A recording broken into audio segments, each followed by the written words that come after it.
So our question today comes from Jackie, and Jackie wants to know how much it's going to cost her to sell her home.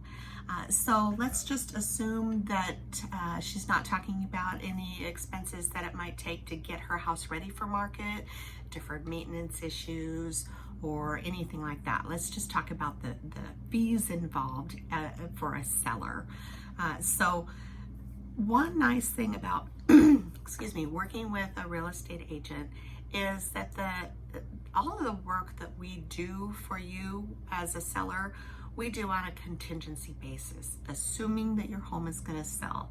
And we also do it for a percentage. It's not a flat fee. So if your house sells for less, we make less. If your house sells for more, we make more. And that is really the ideal structure for this type of situation, because you want your agent to be working hard for you to get your home sold, right? It's also very democratic because it doesn't matter if your house is worth $200,000 or it's worth $2 million. It's still the same percentage, and both of those sellers are going to get the same quality of service. So let's break it down. Well, your biggest expense is going to be your agent fees, and those are typically, they range between, let's say, 4% and 7 or even 8% I've seen recently. With staging, a lot of agents will tack that on above what they normally charge. I don't, so that's another benefit to my service. If you want to know more about that, reach out.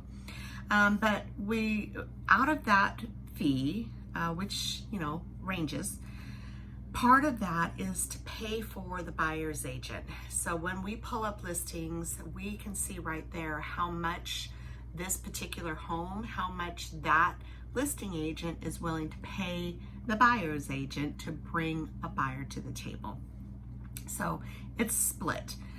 You've got a fee that's going to go to the listing agent, a fee that's going to go to the buyer's agent. Those are both paid by the seller. Nice thing is when you're a buyer, you don't have any real estate fees. So there's literally no reason that a buyer should not use a real estate agent, right?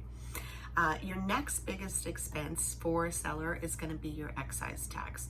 And that's changed recently. Now it's like a sliding scale, but just calculate it at 1.78%, and then you're going to be happy because it'll probably be a little less than that. You're also going to have some fees to prep, and they call it doc prep and recording and reconveyance and all those little fees that'll be on escrow. But those are basically your biggest expenses. Remember that when you close, all of the expenses are broken down to what they call a per diem, per day basis. So if you close in the middle of the month, you're going to owe for the taxes up until the time that you sold the house. So if you've paid your taxes in advance, you'll get a refund for that. If you have paid your mortgage, you have only lived in the house for 15 days or whatever, you're going to get a refund for that as well. So hope this helps. If you have any other detailed questions about this, reach out to me. I'm always willing to help you. Thanks. Bye-bye.